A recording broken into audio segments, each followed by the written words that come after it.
Hi అండి. నమస్తే. Welcome to Priya's kitchen talks. ఇది సండే రోజు లంచ్ వ్లాగ్ అండి. లంచ్‌లోకి రెగ్యులర్‌గా ఎప్పుడు పలావ్ చేసుకుంటాం. సండే అయితే మా ఇంట్లో డెఫినెట్‌గా పలావ్ గానీ, బిర్యానీ కానీ ఉంటుంది. ఒక్కొక్క రోజు ఒక్కోలా చేస్తూ ఉంటాను. ఎప్పుడు పలావ్ సింపుల్‌గా టమాటోస్ వేసి అలా చేస్తూ ఉంటాం కదా! అలా కాకుండా ఒకసారి ఫస్ట్ టైం నేను ట్రై చేస్తున్నాను. కాకపోతే టేస్ట్ బాగా కుదిరింది. అంత సూపర్ అనేం కాదు. కాకపోతే తినొచ్చు. చాలా బావుండింది. ఫస్ట్ అయితే ఇక్కడ నేను గ్రీన్ పలావ్ చేస్తున్నాను. చికెన్ గ్రీన్ పకోడా చూస్తున్నాం ఈ మధ్య. అలా అని చెప్పి నేను ఇక్కడ చికెన్ గ్రీన్ పలావ్ అయితే చేస్తున్నాను. ఆనియన్స్ రైతా కోసము, ఇంకా పలావ్ కోసం కట్ చేసి పెట్టుకున్నా. మిక్సీ జార్‌లోకి కొంచెం ఒక 2 ఇంచుల అల్లం ముక్క, ఒక 4, 5 తెల్లగడ్డలు, తర్వాత గుప్పెడు పుదీనా, కారానికి సరిపడా పచ్చిమిర్చి వేసుకోవాలి. మనం కారం ఏం వేయట్లేదు. కాబట్టి ఒక 5, 6 పచ్చిమిరపకాయలు వేసుకున్న కారం బాగున్నవి. తర్వాత కొత్తిమీర కూడా గుప్పెడేసుకున్నా. ఒక 2 టేబుల్ స్పూన్ల వరకు పెరుగు కూడా గడ్డ పెరుగు వేసేసుకొని మంచిగా మిక్సీ పట్టేసుకున్నాను. చికెన్‌ని మంచిగా వాష్ చేసుకున్నానండి. ఉప్పు, నిమ్మరసం అన్నీ వేసి 1కి 5 సార్లు బాగా క్లీన్ చేసుకున్న చికెన్‌లోకి మిక్సీ పట్టుకున్న మసాలా పేస్ట్ అంతా వేసేసాను. వేసేసి మొత్తం బాగా కలిపేసాను. నేనేం మ్యారినేషన్ కోసం కనీసం ఒక 10 మినిట్స్ కూడా ఉంచలేదు. జస్ట్ ఒక 5-10 మినిట్స్ అలా పెట్టేసాను అంతే.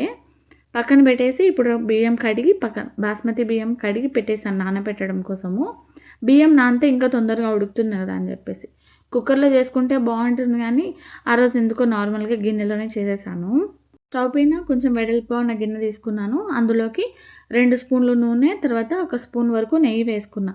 తర్వాత బిర్యానీ మసాలాలు అన్నీ వేశాను. షాజీరా, దాల్చిన చెక్క, ఇలాచీ, లవంగాలు, జాపత్రి, తర్వాత బిర్యానీ ఆకు అన్నీ వేసి స్టార్ ఫ్లేవర్ కూడా వేశాను. వేసి వేగిన తర్వాత ఒక 2 పచ్చిమిరపకాయలు కట్ చేసుకొని వేసుకున్నా. తర్వాత ఆనియన్స్ కూడా వేశాను. చూడండి ఆనియన్స్ బాగా వేగిపోయినాయి. కొంచెం బాగా సన్నగా పొడవుగా కట్ చేసుకుంటే ఈజీగా వేగిపోతుంది. బావుంటుంది కూడా టేస్ట్ పొడవుగా కట్ చేసుకోవడం వల్ల. తర్వాత మనం కలిపి పెట్టుకున్నాం కదా చికెన్ వేసేసానండి. ఒక హాఫ్ అన్ అవర్ అయినా టైం పట్టేస్తది. చికెన్ బాగా వేగాలి. లేకపోతే పచ్చివాసన వచ్చేస్తది. ఆ పుదీనా, కొత్తిమీర ఫ్లేవర్ అనేది పచ్చిగా ఉంటది. అది మనకు బాగా తెలుస్తుంది. నేను ఇది చేసే ముందు ఆల్రెడీ ఒకసారి ట్రై చేశాను. ట్రై చేసిన తర్వాతనే మళ్ళీ సెకండ్ టైం వీడియో చేస్తున్నా. ఎందుకంటే మీరు కూడా చేసుకోవడానికి బాగుంటుంది కదా! చికెన్ అయితే మంచిగా ఫ్రై చేయాలండి. కనీసం ఒక హాఫ్ అన్ అవర్ అన్నా. చికెన్‌లో ఉన్న వాటర్ అంతా కూడా ఇంకిపోయి, ఆయిల్ బాగా సెపరేట్ అయ్యి, ఆ స్మెల్ అనేది పోయేంత వరకు మనకు తెలుస్తుంది. ఆ పుదీనా ఘాట్ అనేది మనకు తెలుస్తుంది. కాబట్టి ఆ పుదీనా స్మెల్ అంతా కూడా పోయేంత వరకు మంచిగా ఫ్రై చేసుకోవాలి. అల్లం, తెల్లగడ్డ, పుదీనా అంతా ఫ్లేవరు పచ్చిదనం పోయేంత వరకు ఫ్రై చేయాలి. చూడండి ఇక్కడ చికెన్‌లోంచి బాగా వాటర్ రిలీజ్ అయింది. ఇంకొక 5 నిమిషాలు బాగా మిక్స్ చేస్తే ఆయిల్ కూడా బాగా సెపరేట్ అవుతుంది. మళ్ళీ ఒక 2 మినిట్స్ ఇంకొంచెం వాటర్ ఉన్నాయని చెప్పేసి మళ్ళీ బాగా కలుపుతూనే ఉన్నాను నేనైతే. పక్కకు అస్సలు వెళ్ళలేదండి. మాడిపోతుంది కదా పక్కన పెట్టేస్తే. అందుకని చెప్పేసి చికెన్‌ని బాగా ఫ్రై చేశాను. మీరే చూడండి ఇక్కడ ఆయిల్ బాగా సెపరేట్ అయింది కదా! ఇప్పుడు నానబెట్టుకున్న బియ్యం వేసేసాను. నేను బియ్యము 1:30 గ్లాస్ నానబెట్టానండి. 1:30 గ్లాస్ బాస్మతి బియ్యం నానబెట్టాను. నార్మల్ అన్నంతో కూడా చేసుకోవచ్చు బావుంటుంది. బియ్యం అయితే బాగా నానిపోయింది. ఈ గ్యాప్‌లో బియ్యంని వేసేసుకొని మొత్తం మసాలా అంతా కూడా బియ్యంకి బాగా పట్టేలాగా వేసుకున్నాను. మీరు సాల్ట్ ఇదే స్టేజ్‌లో చికెన్ వేసినప్పుడే సాల్ట్ వేసేసేయండి. నేను లాస్ట్‌లో వేశాను. బియ్యంని కూడా మసాలాలో, ఆయిల్‌లో ఒకసారి బాగా కలిపితే బాగా పొడి పొడిగా ఉడుకుతుంది కదా! అని చెప్పేసి చికెన్‌లోకి బాగా బియ్యం బాగా కలిపేసాను. కలిపేసి 1:30 గ్లాస్ బియ్యంకి 2:30 గ్లాసుల వాటర్ యాడ్ చేసుకున్నా. మామూలుగా కుక్కర్‌లో చేస్తే నేను సేమ్ బియ్యం ఎంత తీసుకున్నానో వాటర్ కూడా అంతే తీసుకొని ఒక విజిల్ పెట్టేస్తాను. మీరు కుక్కర్‌లో చేసుకుంటే అలానే చేసుకోండి.